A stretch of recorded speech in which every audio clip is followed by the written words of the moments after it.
এই যে আমাদের তো ভাই বেড়াদার মরতেছে ইসরায়েলের বোমা হামলাতে, আফসোস লাগে।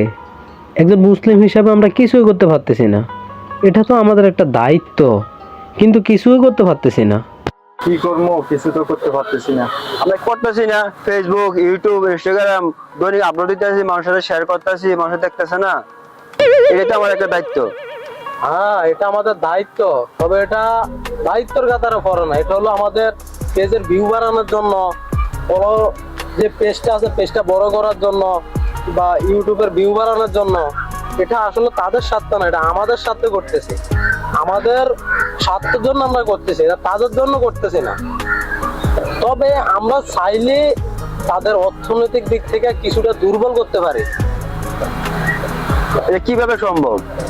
এটা সম্ভব সম্ভব শুনেন আলাইন ভাই, শুনেন মামা, ইসরায়েলের যত প্রোডাক্ট আছে, ধরুন কোকা কোলা আছে, পেপসি আছে, 7 আপ আছে, ফুল সাবান আছে, ভিম পাউডার আছে, এগুলো যদি আমরা না কিনি বা ব্যবহার না, তাহলে মনে করেন তাদেরকে আমরা অর্থনীতির দিক থেকে কিছুটা দুর্বল করতে পারি। যে সেটা কিভাবে, সেটা হলো ধরেন আপনি 10টা কোক কিনলেন, 10টা কোকে যদি 100 টাকা যায়, তাহলে আপনার দেশ পাইতেছে এটা 50%, আর ইসরায়েল পাইতেছে এটা 50%। ঠিক আছে, ওই 50%-এর ভিতরে আপনার 1% হইলো আছে। ওই টাকাটারে তারা মনে করে ইনভেস্ট কইরা যাবতীয় যে বোমা হামলা করে আমাদের মুসলিম ভাই বোনেদের উপরে যত কিছু করতেছে, ওই টাকাটার উপরে ইনভেস্ট কইরা বোমা কিনতেছে, অস্ত্র কিনতেছে। ওখানে কিন্তু আপনার 1% হইলো আছে। ওই পার্সেন্ট কিন্তু ওটা জবাব কিন্তু দিতে হবে, আপনি মুসলিম হিসাবে আল্লাহর কাছে ওটা জবাব দিতে হবে। ওই মনে করেন ওখানে যে আপনার 1% আছে, 1%-এ উঠিলা আপনার নাম নামে হইতে পারে। দেখেন, আপনি তাদেরকে সাপোর্ট করতেছেন, তাদের পণ্য কিনা ব্যবহার করে এবং কি খাই, কিন্তু টাকাটাও যাইতেছে তাদের অস্ত্র বা বোমা যেটা কিনে ওটার ভিতরে। তাহলে আপনি গুনার বাগিও হলেন, তাদেরকে সাপোর্টও করলেন। মুসলিম কি এটা কি মানি?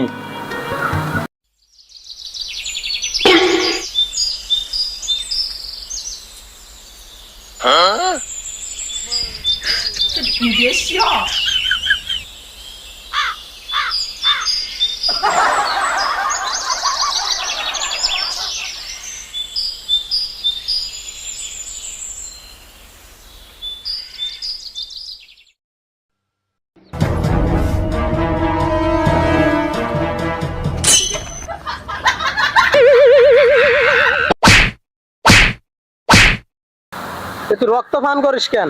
রক্ত? রক্ত কোথা থেকে আসলো? রক্ত না, না, এটা তো কোক। তুই বল, পৃথিবীর বুকে কোন জায়গায় সয়ক্ত নামাজ পড়ে? বলতে পারি না। বলতে পারস না? না, বলতে পারস না? না। ফিলিস্তিনে সয়ক্ত নামাজ পড়ে, ফিলিস্তিনি। কিভাবে? এটা জানোস না? না। নামাজ কয়ক্ত? 5 ওয়াক্ত। নামাজ 5 ওয়াক্ত, তারা 5 ওয়াক্ত নামাজ পড়ে। 1 ওয়াক্ত জায়নাজার নামাজ পড়ে। কয়ক্ত হইলো? 6 ওয়াক্ত। 6 ওয়াক্ত।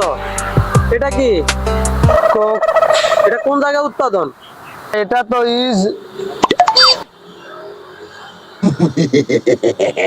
ইসরায়েলের প্রোডাক্ট খা।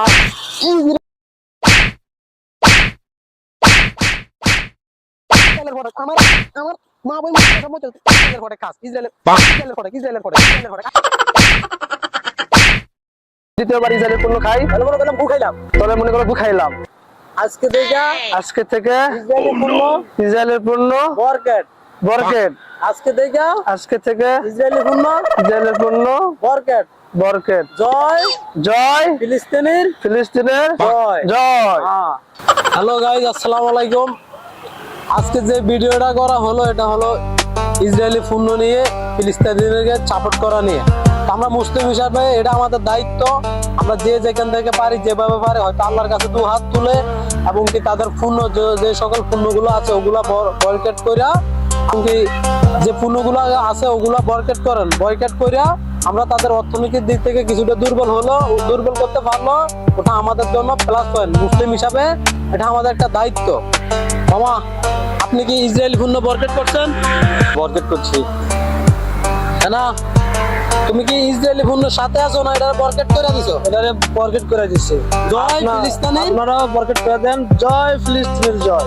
আলাইন ভাই, আমি আজ থেকে ফিলিস্তিন সম্পূর্ণ পণ্যকে বয়কট করলাম। আলহামদুলিল্লাহ। জয় জয় ফিলিস্তিনের জয়। জয় ফিলিস্তিনের জয়। আপনারা গাইস যে যেখান থেকে পারেন এগুলা বরকেট করেন, বরকেট করে আমাদের ফিলিস্তিনি ভাইদেরকে সাপোর্ট করেন, আল্লাহর কাছে দোয়া করেন আল্লাহ যত ভাইদেরকে সুসালামতে ফিরে আনে এবং তাদের জয় সম্মুখে হয়। আমরা এটি কামনা করি সবাই ফিলিস্তিনের যে সকল পণ্য আছে ওগুলা বরকেট করেন। আল্লাহুম্মা আমিন।